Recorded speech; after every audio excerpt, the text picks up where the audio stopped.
Good morning students, I am Sonia Saini, your SS teacher, and today we will study our fourth chapter in civics class 7 and the chapter name is growing up as boys and girls. तो इस chapter में हम समझेंगे कि जो boy होना girl होना ये हमारी आइडेंटिटी हमें बताता है और जिस सोसाइटी में हम रह रहे हैं वो सोसाइटी बचपन से ही हमारे माइंड में ये चीज़ें डाल देती हैं कि बॉयज़ को किस तरह से बिहेव करना चाहिए, गर्ल्स को किस तरह से बिहेव करना चाहिए और कहीं ना कहीं यही चीज़ें आगे हमारे फ्यूचर को भी डिफ़ाइन करती हैं कि गर्ल्स के लिए क्या जॉब सही रहेंगी, बॉयज़ को किस तरह की जॉब्स करनी चाहिए। तो इन्हीं सब क्वेश्चंस के आंसर जानने के लिए हम आज का चैप्टर डिस्कस करेंगे। तो आइए जानते हैं कौन कौन से टॉपिक्स हैं जिन्हें हम आज डिस्कस करने वाले हैं। And our first topic is growing up in Samoa in 1920s। तो इस टॉपिक में देखेंगे कि 1920s के टाइम में जो समोआ आइलैंड है वहाँ पे जो लोग रह रहे हैं वो कैसे अपने बच्चों को बड़ा करते हैं, जो गर्ल्स हैं बॉयज़ हैं उस सोसाइटी में उनको क्या इक्वली बिहेव किया जाता है उनके साथ या फिर वहाँ पे डिस्क्रिमिनेशन होता है या नहीं होता है। नेक्स्ट टॉपिक है ग्रोइंग अप में इन Madhya Pradesh in the 1960s। इसमें हम देखेंगे कि 1960s के टाइम में मध्य प्रदेश में बच्चों को कैसे बड़ा किया जाता है और जो मेल है उनकी जो ग्रोइंग अप उनको जो बड़ा करने का तरीका है वो गर्ल्स से कैसे अलग है। नेक्स्ट टॉपिक है माय मदर डजंट वर्क। इस टॉपिक में हम देखेंगे कि आप ही एज के दो स्टूडेंट हैं, जैसे नीचे इमेज में आपको दिखाई दे रहा है। इन्हें लगता है कि इनकी मदर जो घर में काम करती हैं वो कोई वर्क नहीं होता, तो इन दोनों की मदर मिलके इन्हें एक लेसन सिखाती हैं। तो उस स्टोरी में हम उस लेसन को समझेंगे। नेक्स्ट टॉपिक है वैल्यूइंग हाउसवर्क। इसमें हम देखेंगे कि जो भी हाउसवर्क होता है, जो भी घर में काम किया जाता है वुमेन के द्वारा, तो उनकी वैल्यू हमारी सोसाइटी कितना वैल्यू करती है या नहीं करती है। नेक्स्ट टॉपिक है लाइव्स ऑफ डोमेस्टिक वर्कर। बड़ी बड़ी सिटीज़ में हम देखते हैं या फिर जिनकी फैमिलीज़ काफ़ी बड़ी होती हैं तो वहाँ पे वो अपनी हेल्प के लिए कुछ लोग डोमेस्टिक वर्कर रख लेते हैं या मेड रख लेते हैं। तो इस टॉपिक में हम देखेंगे कि उनके साथ कैसे बिहेव किया जाता है, उनकी सैलरी कैसी होती है, उनके लाइफ को डिस्कस करेंगे। नेक्स्ट टॉपिक है हमारा वुमेन्स वर्क एंड इक्वालिटी। इसमें हम देखेंगे कि जो वुमेन्स हैं वो जो काम करती हैं और जो मैन काम करते हैं क्या हमारी सोसाइटी इन्हें इक्वल देखता है या नहीं देखता है, और इस तरह से मैन और वुमेन में इक्वलिटी लाने के लिए हमारी गवर्नमेंट ने क्या क्या स्टेप्स लिए हैं। तो आइए स्टार्ट करते हैं हमारा चैप्टर। तो यहाँ से हमारा चैप्टर स्टार्ट है growing up as boys and girls. तो अभी हमने डिस्कस किया था कि बॉय और गर्ल होना ये हमारी आइडेंटिटी का इम्पोर्टेंट पार्ट है। तो जिस सोसाइटी में हम बड़े हो रहे होते हैं वहाँ पे हमें सिखाया जाता है कि हमें किस तरह से बिहेव करना है, बॉय को कैसे बिहेव करना है, गर्ल्स को कैसे बिहेव करना है। और कई बार हम सोचते हैं कि जैसे हम बड़े हो रहे हैं, जो हमारा बड़े होने का तरीका है, क्या सभी जगह ऐसे ही गर्ल्स बॉयज़ को बड़ा किया जाता है। और यही चीज़ें हैं जो आगे चल के रोल को डिफ्रेंशिएट कर देती हैं कि बॉयज़ जो गर्ल्स आज हैं जब वो वुमेन और मैन बनेंगे तो फ्यूचर में उनका रोल क्या होगा। और जो वर्क में इनइक्वालिटीज़ हैं मैन और वुमेन को, इसको भी हम आज के हमारे चैप्टर में समझेंगे। तो हमारे चैप्टर का फर्स्ट टॉपिक है growing up in Samoa in the 1920s। 1920s के टाइम में जो समोआ आइलैंड है वहाँ पे बच्चों को कैसे बड़ा किया जाता था। तो जो पैसिफिक ओशियन है उसके सदर्न पार्ट में जो large group of small islands हैं वो समोआ आइलैंड्स हैं। तो 1920s एक रिसर्च रिपोर्ट सामने आती है, उसमें पता चलता है कि उनके जो चिल्ड्रन हैं वो कभी स्कूल नहीं जाते थे। उन्हें घर पे ही सारी चीज़ें सिखा दी जाती थी कि कैसे अपने से छोटे बच्चों का ध्यान रखना है, कैसे घर के काम करने हैं। और जो इनका इम्पोर्टेंट एक्टिविटी होती थी इनकी वो थी फ़िशिंग। मीन्स इनकी जॉब होती थी मेन फ़िशिंग ही होती थी। तो अब ये अपने बच्चों को जो चीज़ें सिखाते थे वो पर्टिकुलर एज ग्रुप में सिखाते थे। जैसे अगर बच्चे की एज 5 ईयर्स की हो गई है तो उसका काम है कि घर में जो उनसे छोटी एज के बच्चे हैं जिन्होंने चलना सीखा है उनका ध्यान रखेंगे। तो अब 5 ईयर्स की एज में बॉयज़ और गर्ल्स दोनों इंक्लूड होते थे। इसके बाद जब बॉयज़ हैं इनकी एज हो जाती थी 9 ईयर्स की, तो इन्हें इनसे जो बड़ी एज के बॉयज़ हैं उनके ग्रुप में ऐड कर दिया जाता था और इन्हें फिशिंग और प्लांटिंग कोकोनट सिखाया जाता था। और वहीं गर्ल्स क्या करती थी, वो घर में ही रहती थी और छोटे बच्चों का ध्यान रखना कंटिन्यू करती थी। लेकिन जब गर्ल्स की एज 14 ईयर्स की हो जाती थी तो इन्हें भी फिशिंग के लिए ट्रिप्स पे भेजा जाता था, प्लांटेशन के काम करवाए जाते थे, बास्केट बनाना सिखाया जाता था। तो इस तरह से जो कुकिंग के टास्क होते थे ये भी बॉयज़ और गर्ल्स मिलके ही करते थे। तो इस सोसाइटी में हमने क्या देखा, इस सोसाइटी में हमने देखा कि जो बॉयज़ और गर्ल्स बड़े हो रहे हैं तो इनमें कोई डिस्क्रिमिनेशन नहीं किया जा रहा, दोनों को बिल्कुल इक्वल ट्रीट किया जा रहा है। अब हम बात करेंगे हमारे नेक्स्ट टॉपिक में growing up in Madhya Pradesh in the 1960s कि 1960s के टाइम में मध्य प्रदेश में जो मेल है वो कैसे बड़े हो रहे थे। तो यहाँ पे हमने एग्जाम्पल लिया है स्कूल लाइफ का। तो जो 6th क्लास के बाद जो बॉयज़ और गर्ल्स होते हैं उनके अलग अलग स्कूल होते हैं और जो उनके स्कूल होते हैं वो भी बिल्कुल अलग तरह से डिज़ाइन किए हुए होते हैं।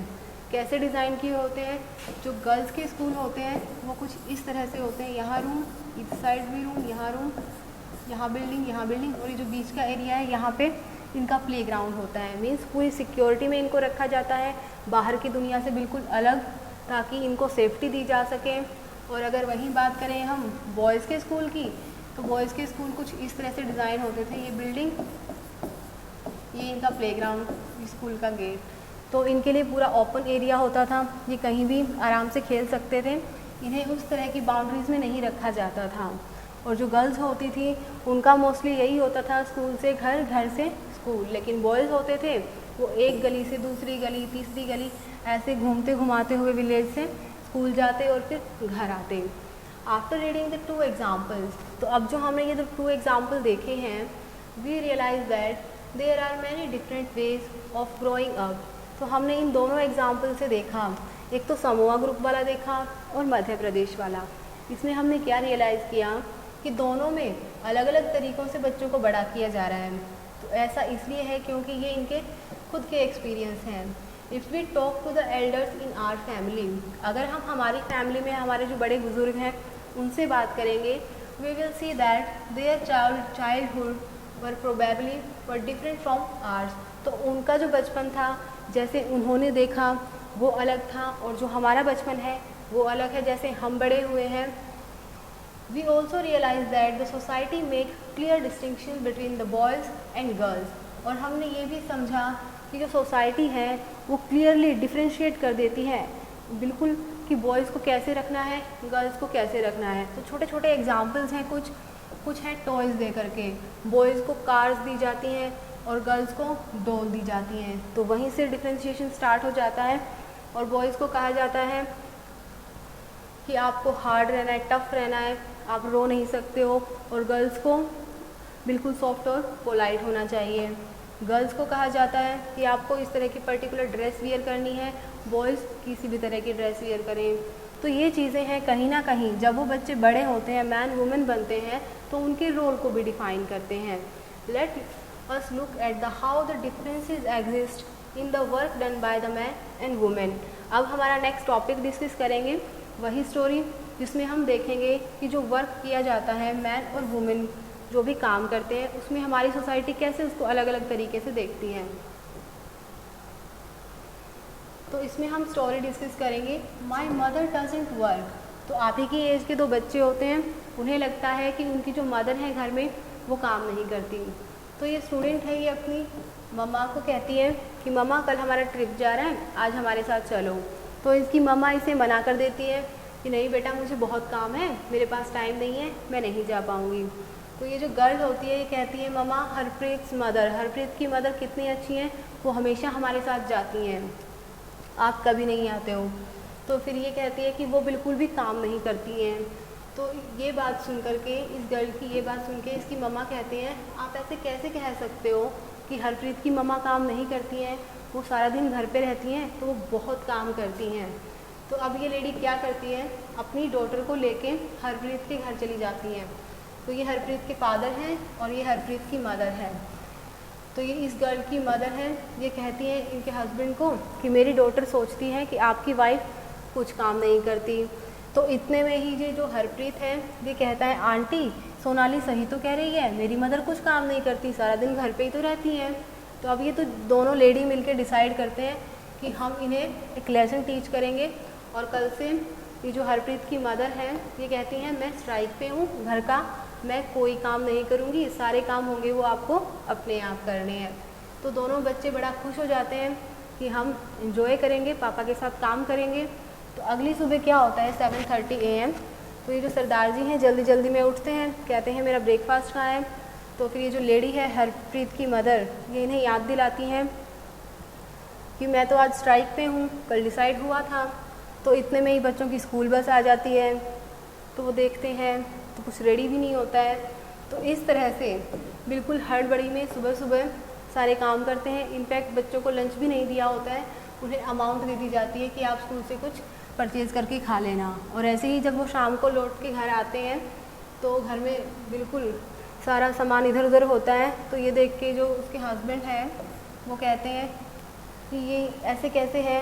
तो ये जो लेडी है ये कहती है कि आपको क्या लगता है जब आप जैसा सुबह छोड़ के जाते हो साफ़ सुथरा बिल्कुल आपको शाम को वैसा ही मिलेगा। बच्चे घर में रहते हैं तो वो एक चीज़ निकालते हैं तो दो चीज़ें इधर उधर गिरा भी देते हैं।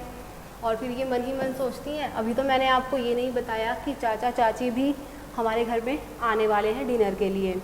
तो ये जो स्टोरी हमने डिस्कस की है, अब जो आगे हमारे टॉपिक हैं वो इसी से कनेक्ट रहेंगे। नेक्स्ट टॉपिक है वैल्यूइंग हाउसवर्क। तो इसमें हमने क्या देखा, हरमीत की जो फैमिली है वो क्या सोचती है कि जो जसप्रीत काम करती है घर में वो कोई रियल वर्क नहीं है, ठीक है। This feeling is not unique to their families. तो जो उनके द्वारा काम किया जा रहा है घर में, उनकी फैमिली उसे रिकॉग्नाइज ही नहीं करती कि वो काम है।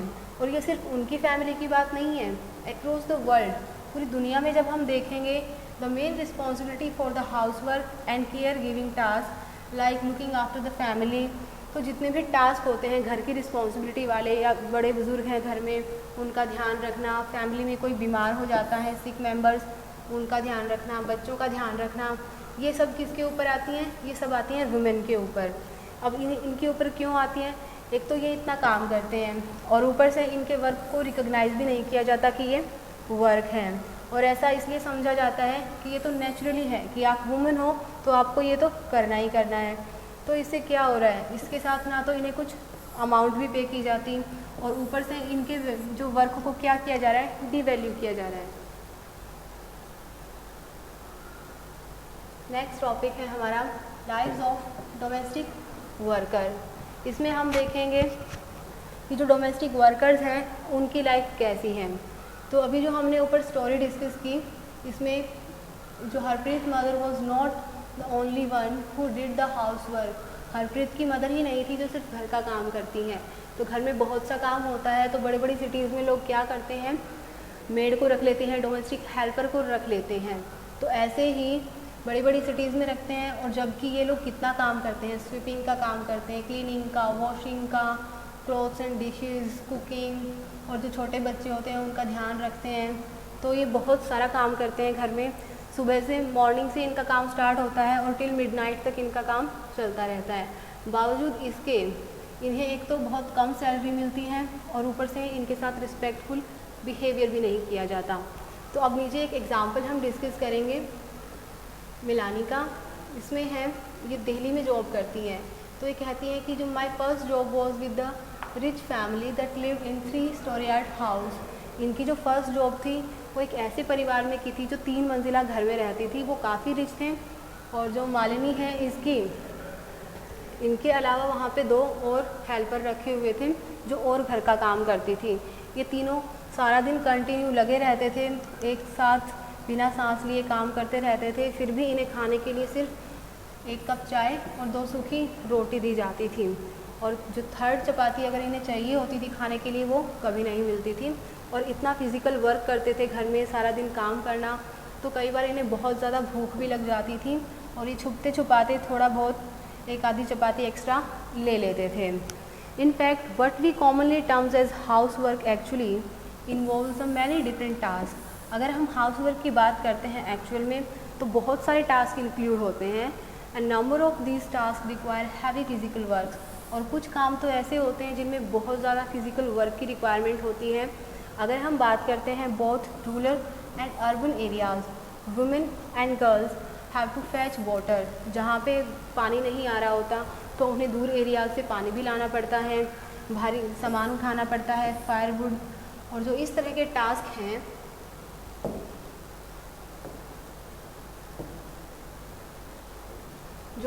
टास्क हैं washing clothes, cleaning, sweeping, picking up loads require, तो ये जो सारे टास्क हैं ये सारे फिजिकल वर्क से रिलेटेड हैं, तो इसमें काफ़ी स्टेमिना होना चाहिए बॉडी में।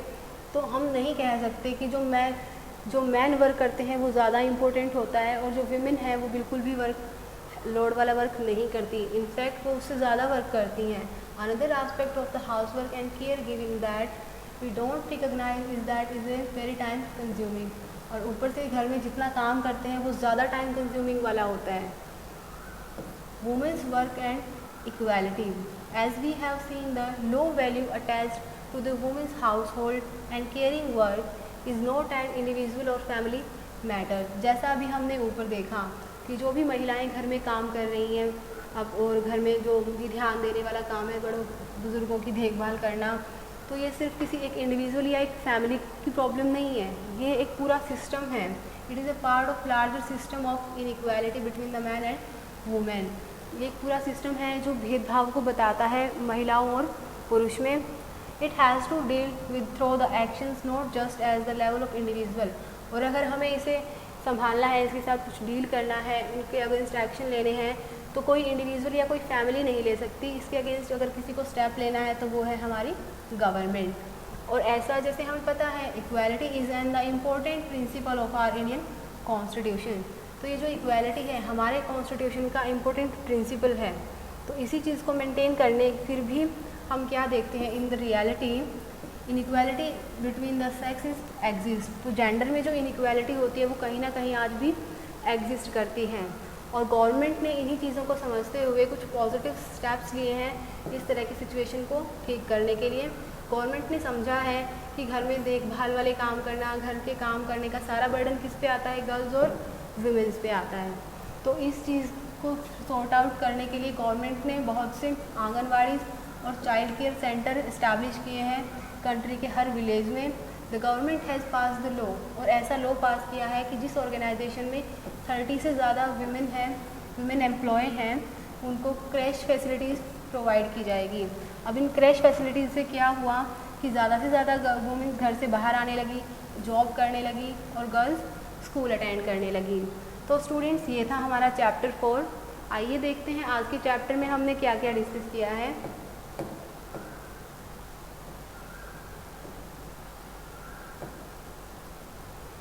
आज के चैप्टर में हमने सबसे पहले देखा ग्रोइंग अप इन समोआ इन 1920। हमने इस टॉपिक में देखा ये सोसाइटी कितनी पुरानी है, 1920s के टाइम का है ये समोआ आइलैंड। यहाँ पे भी लड़के और लड़कियों के साथ इक्वल ट्रीटमेंट दिया जा रहा था। जब जो गर्ल्स हैं थोड़ी मेच्योर हो जाती हैं, समझदार हो जाती हैं, तो उन्हें उनकी फ्रीडम दी जाती है। नेक्स्ट टॉपिक था growing up male in Madhya Pradesh in the 1960s। यहाँ पे हमने देखा कि गर्ल्स और बॉयज़ के लिए सेपरेट स्कूल डिज़ाइन किए हुए हैं, और जो उनका प्लेग्राउंड है वो भी बिल्कुल डिफरेंट है।